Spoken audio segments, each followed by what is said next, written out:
Ajarannya kan benar. Bener bagaimana? Gitu. Orang minum pipis onta kok bener gimana? Ada lalat masuk minuman diminum. Ada bangkai di air, airnya buat wudhu. Itu saja sudah membuktikan secara akal sehat ajaran Islam itu sudah pasti tidak benar. Bagaimana tidak ada hubungannya? Di dalam agama Islam itu wajib bikin dosa. Kalau Anda tidak bikin dosa, Anda nanti akan dimusnahkan oleh Allah dan diganti oleh kaum yang berbuat dosa. Makanya Allah pengen manusia itu bikin dosa lalu bertaubat. Supaya ada alasan untuk bertaubat, maka kamu harus bikin dosa dulu. Bagaimana logikanya? Menurut Anda, dia itu suka orang bikin dosa atau suka orang tidak bikin dosa? Suka bikin orang nggak berdosa. Nah, makanya itu bukan Tuhan di dalam agama Islam. Tuhan di dalam agama Islam sebaliknya. Dia suka orang bikin dosa supaya ada alasan untuk bertaubat. Itu ngarang aja, itu makanya untuk bikin konten aja ini biar. Kok ngarang? Ada hadisnya. Saat debat, Samsul dan Taufik tidak berkutik ketika Edis TV berkata dengan tegas, Uclim wajib bikin dosa. Mari kita saksikan video berikut ini. Ini kan Pak Ya, Samsul siap. sudah lumayan sering nih diskusi dengan saya. Yang menjadi pertanyaan saya kepada Pak Samsul, kok bisa Pak Samsul masih nekat menjadi orang Islam? Karena itu jalan kebenaran itu, Dis. Jalan kebenaran, jalan yang kita percayai, dan itu nanti membawa kita untuk menuju ke akhirat, ke surga yang untuk kekal abadi. Nah, gitu Oke, ceritanya. baik, itu namanya iman. Tetapi faktanya Anda itu mengikuti orang mati di kuburan, betul? Kita nggak ngikuti orang matinya, ikuti ajarannya. Iya, ajaran gitu loh. orang mati di kuburan, betul? Ya sekarang sudah mati, ajarannya, kebaikannya kan masih tetap berjalan. Iya, artinya Islam dituntun dipimpin oleh orang mati di kuburan, namanya Mahmud, betul? Dulunya hidup, sekarang memang sudah meninggal. Iya, artinya pemimpin orang Islam adalah mayat dalam kubur, betul? Ya, Iya. terus salahnya di mana? Ya salahnya masa Anda mau dipimpin sama orang mati di kuburan, gimana? Ajarannya kan benar. Bener bagaimana? Gitu. Orang minum pipis onta kok bener gimana? Minum pipis onta. Ada lalat masuk minuman diminum. Ada bangkai di air, airnya buat wudhu. Itu saja sudah membuktikan secara akal sehat ajaran Islam itu sudah pasti tidak benar. Kalau nggak benar, nggak ada mayoritas yang mengikutinya gitu. Bang, agama Islam itu di dunia itu agama termasuk agama yang lebih kecil dari kekristenan. Kalau Anda mau mengukur kebenaran itu dari jumlah penganut, agama yang paling banyak penganutnya itu apa? Di dunia. Kristen, Iya. Kristen. Iya. Tapi untuk di Indonesia kan Islam. Iya, makanya Indonesia menjadi negara tertinggal. Indonesia menjadi negara tertinggal, kumuh. Negara kumuh, negara semrawut, korupsi tinggi. Nggak ada hubungannya sama agama itu. Kalau Nggak ada Indonesia hubungannya. nggak maju-maju. Bagaimana tidak ada hubungannya? Di dalam agama Islam itu wajib bikin dosa. Gimana? Kamu buktinya wajib bikin dosa ini. Jangan ngarang. Ngarang yang nyata namanya itu. Baik-baik. Kalau Anda tidak bikin dosa, Anda nanti akan dimusnahkan oleh Allah dan diganti oleh kaum yang berbuat dosa. Makanya Allah pengen manusia itu bikin dosa lalu bertaubat. Nah, makanya supaya ada alasan untuk bertaubat, maka kamu harus bikin dosa dulu. Bagaimana logikanya? Gini. Menurut Anda, dia itu suka orang bikin dosa atau suka orang tidak bikin dosa? Suka bikin orang nggak berdosa. Nah, makanya itu bukan Tuhan di dalam agama Islam. Tuhan di dalam agama Islam sebaliknya. Dia suka orang bikin dosa supaya ada alasan untuk bertaubat. Itu ngarang aja, itu makanya untuk bikin konten aja ini biar. Kok ngarang? Ada hadisnya. Jikalau kalian tidak berbuat dosa, maka Allah akan musnahkan kalian dan akan diganti oleh kaum yang berbuat dosa, lalu mereka bertaubat. Jadi Allah senang dengan orang yang bertaubat. Tapi bagaimana bisa bertaubat kalau tidak bikin dosa dulu? Inilah makanya saya bilang akal sungsang Allah Subhanahu wa Ta'ala. Dia lebih suka kalau orang baik yang bertobat.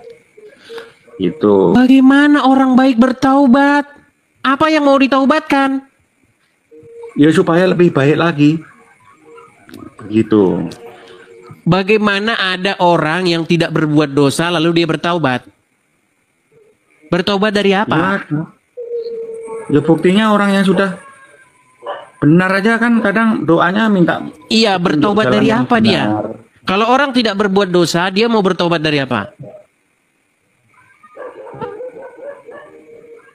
Nah itu yang susah. Macet. Ya, kau dibawa dulu. Nggak beres Samsung udah. Jadi teman-teman, bedanya Allah ya atau bedanya Muhammad, dan karena Muhammad dan Allah itu satu ya. Apa bedanya Allah dan Muhammad dengan Bapa, Putra, dan Roh Kudus? Ketika ada seorang berdosa, datang kepada Tuhan Yesus, apa kata Tuhan Yesus? Pergilah dan jangan berbuat dosa lagi. Jangan berbuat dosa lagi. Perhatikan nih logika Tuhan kita ini. Logika Tuhan kita itu supaya jangan berbuat dosa lagi. Ini sangat kontra dengan logikanya Allah. Kalau logikanya Allah, saya senang kamu kalau bertaubat. Nah, tapi bagaimana kamu bertaubat kalau kamu tidak bikin dosa? Makanya di dalam hadis dikatakan, jikalau kalian tidak berbuat dosa, maka Allah akan musnahkan kalian. Allah akan menggantikan kalian dengan satu kaum yang berbuat dosa. Lalu kaum itu bertaubat. Makanya menurut logikanya Allah, supaya bertaubat bikinlah dulu dosa.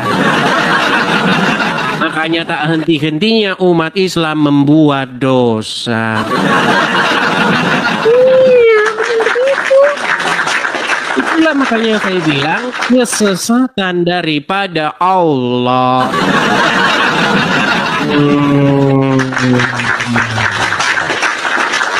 Yo, silakan. Kita kasih naik, ada Taufik Opik 12. Selamat malam Cikgu. Selamat malam Taufik Opik. Muslim ya Bang ya? Muslim. Muslim. Silakan Bang, apa yang mau Anda sampaikan? Apa yang bisa dipertanyakan? Mengenai logika Allah yang sangat menyesatkan. Kok Allah dibilang menyesatkan, bukannya Yesus ya? Coba tunjukkan di mana Yesus menyesatkannya, di mana silakan. Ya kenapa dia disalib? Saya heran dengan kamu ini. Bagaimana kamu mau menunjukkan kepada saya Yesus menyesatkannya di mana? Nah, masalahnya kan ya karena menyesatkan karena dia disalib. Kalau udah menyesatkan kenapa dia disalib? Jadi menurut kamu orang-orang yang hendak menyalibkan itu menganggap bahwa Yesus menyesatkan? Ya kalau ndak dia ada salahnya kan ndak dia disalib toh. Jadi kan Baik, gitu, Bro. baik. Hmm. Jadi menurut kamu karena Yesus menyesatkan, makanya orang-orang hendak menyalibkan dia. Hmm. Berarti kamu setuju. Berarti kamu setuju terhadap orang-orang yang hendak menyalibkan Yesus. Ya mau tidak mau karena saya lihat yang namanya kan itu kan coba apa namanya anak Tuhan. Dikatakan anak Tuhan itu masa disalibkan enggak mau cara bodohnya aja ya. Masa sih? Enggak, sebentar Bang, pelan-pelan Bang. Apakah kamu setuju dengan orang-orang ahli-ahli Taurat, orang mayoritas orang-orang Yahudi yang ingin menyalibkan Yesus karena Yesus menyesatkan? Iya. Oke, setuju. Anda Muslim ya? Ya saya Muslim. Oke, di dalam Al-Quran ada tidak kehendak orang-orang Yahudi ingin menyalibkan Isa? Kok orang Yahudi maksudnya? Di dalam Al-Quran, di dalam Quran surat An-Nisa ayat 157, wa qaulihim inna qatalnal masih ibnu Maryam wa ma qataluhu wa ma salabuhu walakin syubiha lahu. Jadi orang-orang Yahudi hendak menyalibkan Isa. Nah, menurut Anda karena apakah sosok Isa itu menyesatkan? Itu di Al-Quran ya menurut Edis ya, Bang Edis ya. Mulai mumet dia. Mumet Enggak, dia. itu kan di Al-Quran. Makanya saya bilang, ketika orang Islam membuka mulutnya ingin mengatakan Yesus menyesatkan, di detik yang sama orang Islam akan digebukin oleh Qur'annya sendiri. Ya, kan menurut Bang Edis itu. Bukan menurut saya, Bang. Bukan menurut saya. Coba perhatikan Bang ya. Anda menuduh, Anda mengatakan bahwa Yesus menyesatkan. Itulah sebabnya orang-orang hendak menyalibkan dia, betul? Tidak. Ya saya pertanyakan. Sekarang berubahlah. Pertanyaannya kan kalau itu menyesatkan kan? Sebentar, Yesus dulu. Nanti kalau Anda sudah tidak ketemu Saya di mana jawab. Yesus, Kalau Bang, Yesus pelan-pelan, katakan Bang, pelan-pelan. Yesus itu anak Tuhan, kenapa dia disalib gitu loh? Tenang. Anda kan menuduh bahwa Yesus menyesatkan. Itulah alasannya bahwa orang-orang hendak menyalibnya. Lalu saya bantah. Anda sendiri buktinya tidak setuju dengan orang-orang Yahudi yang ingin menyalibkan Yesus. Buktinya di dalam Quran dikatakan orang-orang Yahudi hendak menyalibkan Isa. Apakah Anda setuju bahwa karena Isa menyesatkan sehingga orang-orang Yahudi ingin menyalibnya?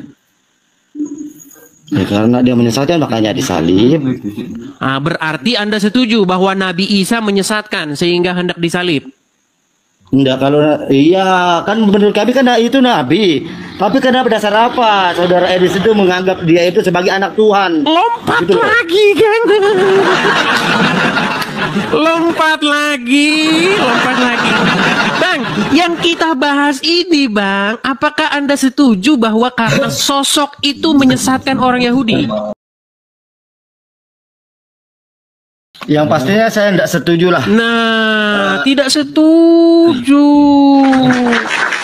Jadi, tiadalah mungkin bagi seorang Muslim untuk mengatakan bahwa Isa, bahwa Yesus itu menyesatkan. Tiadalah mungkin. Nah, sekarang saya ingin membuktikan yang sebaliknya, bahwa Allah mempunyai logika yang sesat. Apa logika sesat Allah? Nih, perhatikan. Apa logikanya? Oke, baik. Menurut Allah, barang siapa yang tidak berbuat dosa, maka Allah akan musnahkan dia dan diganti dengan kaum yang berdosa sehingga kaum tersebut bertaubat. Karena Allah suka dengan pertaubatan. Memang Allah juru harus melakukan yang nggak baik gitu ya? Loh, bagaimana caranya bertaubat kalau tidak berbuat dosa dahulu? Siapa yang nyuruh? Allah mengatakan kalau kamu tidak berbuat dosa, maka kamu akan saya musnahkan.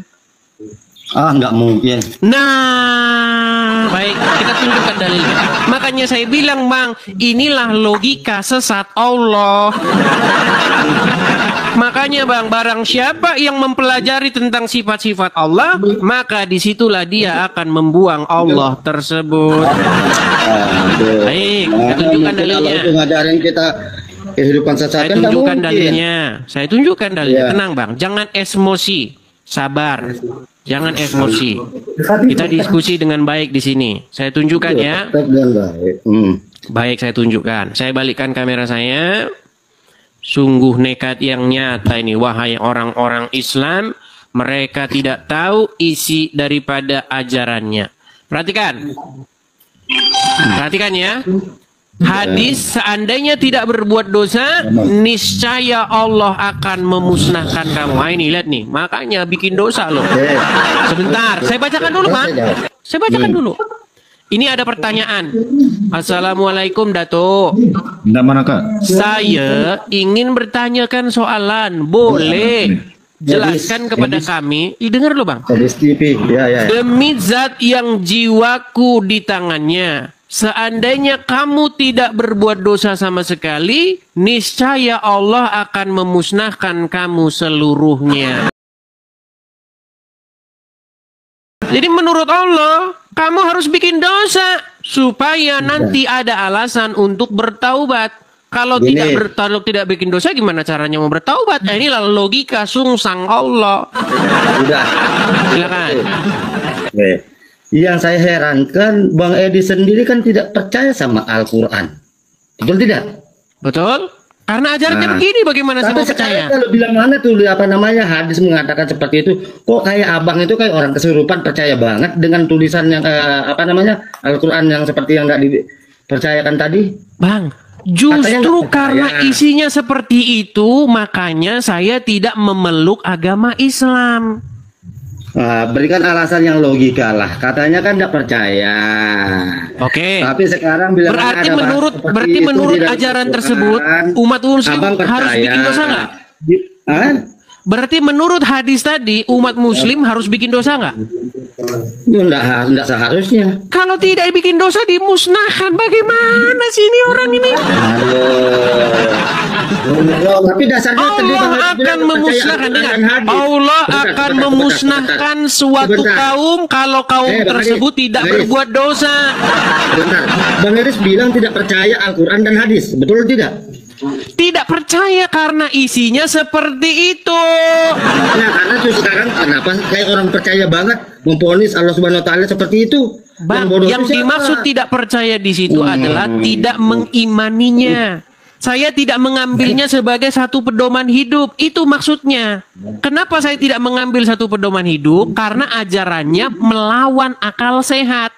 Bagaimana mungkin kalau tidak bikin dosa akan dimusnahkan? Justru kalau tidak bikin dosa, itu seharusnya menjadi umat kesayangan. Ini malah dimusnahkan, gimana? Tapi yang paling lucunya apa? Abang kan orang Kristen ya? Ya kan? Oke. Abang percaya ya dalam arti yang disalib itu anak Tuhan, ya kan? Lompat, silakan. Enggak, saya nanya ini. Enggak, Anda lompat dari bahasan. Anda sudah lari kemana-mana. Betul. Sekarang saya nanya ini, biar care lo. Sebentar. Sebelum kita lompat ke masalah Yesus anak Tuhan, Anda sudah akui tidak ada logika sungsang dari Allah di situ? Saya tidak akui itu. Berarti Allah menyuruh umat muslim berbuat dosa, betul?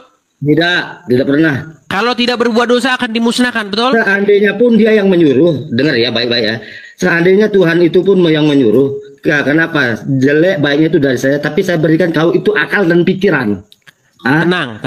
Nah, kalau orang tidak berbuat dosa, dia akan disayang sama Allah atau dimusnahkan sama Allah? Nah, terus? Jawab dulu. Kalau seorang muslim tidak berbuat dosa, dia akan dimusnahkan atau disayang sama Allah? Karena tetap yang namanya kesempurnaan yang tidak ada dosa itu adalah milik Allah. Saya ulangi lagi pertanyaan saya. Kalau seorang muslim tidak berbuat dosa, maka akan disayang sama Allah atau dimusnahkan? Itu katamu. Meninggal kau. Jadi intinya itu Bang, makanya saya bilang tinggalkanlah agama Islam dengan segera. Iya, karena cacat logika. Nah, saya akan tinggalkan Islam dengan satu catatan, syarat jawab pertanyaan Akui dulu itu, betul tidak bahwa itu catatan logika? Tidak. Coba Kalau umat muslim tidak berbuat dosa dimusnahkan atau disayang?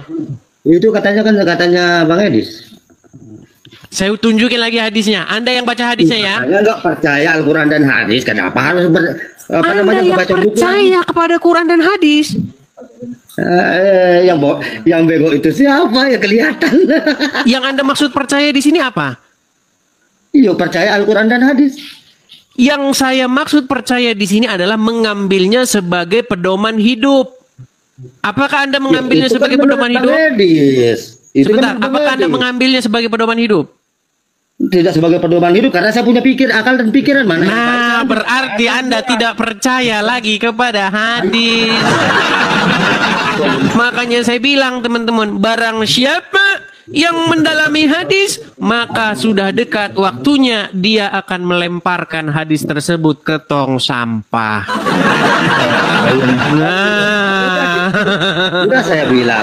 Sekarang masuk akal enggak? Bang Edis tidak percaya Al-Quran dan hadis. Ya. tidak percaya di situ dalam pengertian tidak mengambilnya sebagai pedoman hidup. Nah, bila mana ada bahasa kata-kata yang seperti itu, Abang langsung dihipnotis gitu loh untuk mempercaya akan Al-Quran dan hadis itu. Nah, coba kalau memang betul tidak percaya, kenapa harus memberikan contoh seperti ini? Kenapa Allah itu? Karena itu yang Anda ambil sebagai pedoman hidup. Artinya Anda masuk ke dalam jerat syaiton. Kenapa? Karena Anda diwajibkan untuk berbuat dosa supaya Anda bertaubat. Nah, inilah makanya yang saya bilang logika sungsang dari Allah. Bagaimana caranya supaya bertaubat? Ya harus maling dulu, masuk penjara dulu, baru bertaubat. Sementara logika Tuhan di dalam Bible, jangan berdosa supaya jangan masuk penjara. Gitu loh. Nah, logikanya Allah, malinglah dulu supaya masuk penjara dan bertaubat. Makanya yang saya bilang, Allah menurut kacamata Bible tiada lain adalah syaiton yang terkutuk yang menjerat manusia dengan tipu daya. Aduh, itu kan katanya Bang Edis. Oke. Nah, makanya sekarang saya tanya, Bang Edis percaya Al-Quran dan hadis kan? Nah, balik lagi kau ke situ. Kau dibawa dulu belajar kau sana, dibawa dulu.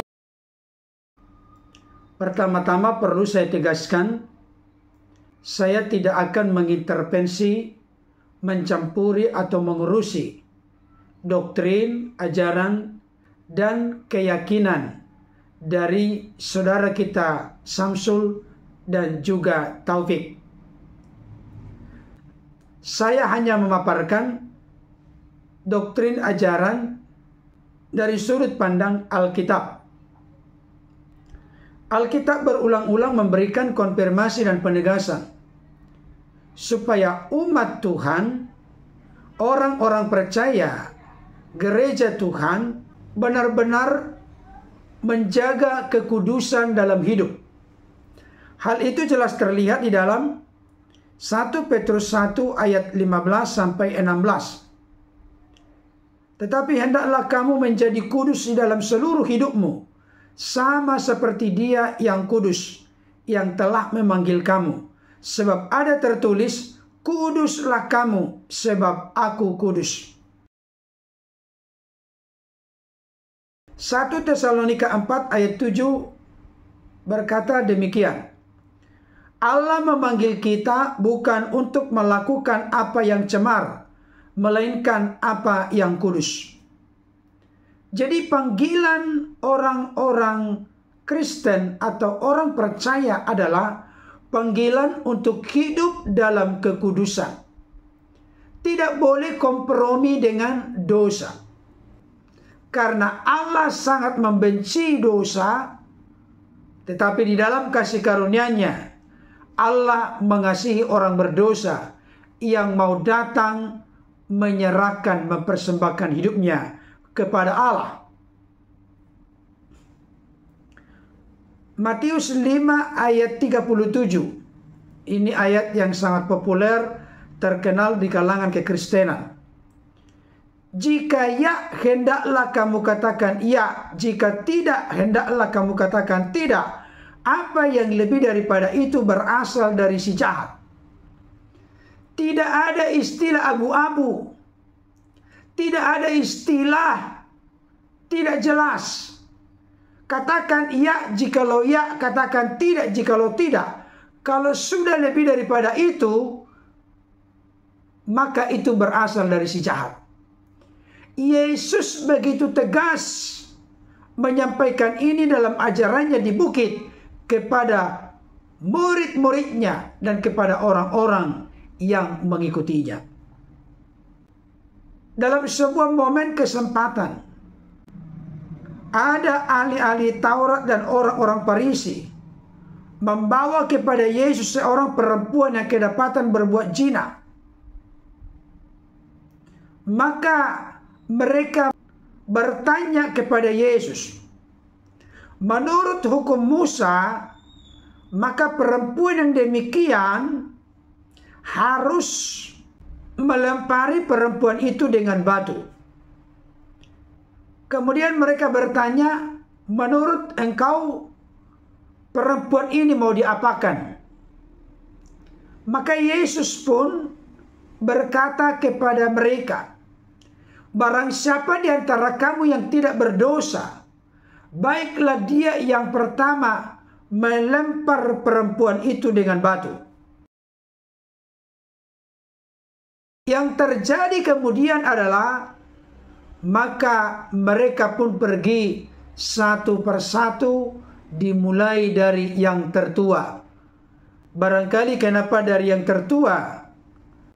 Yang pertama-tama meninggalkan Yesus dan perempuan ini, ya karena lebih berpengalaman berbuat dosa.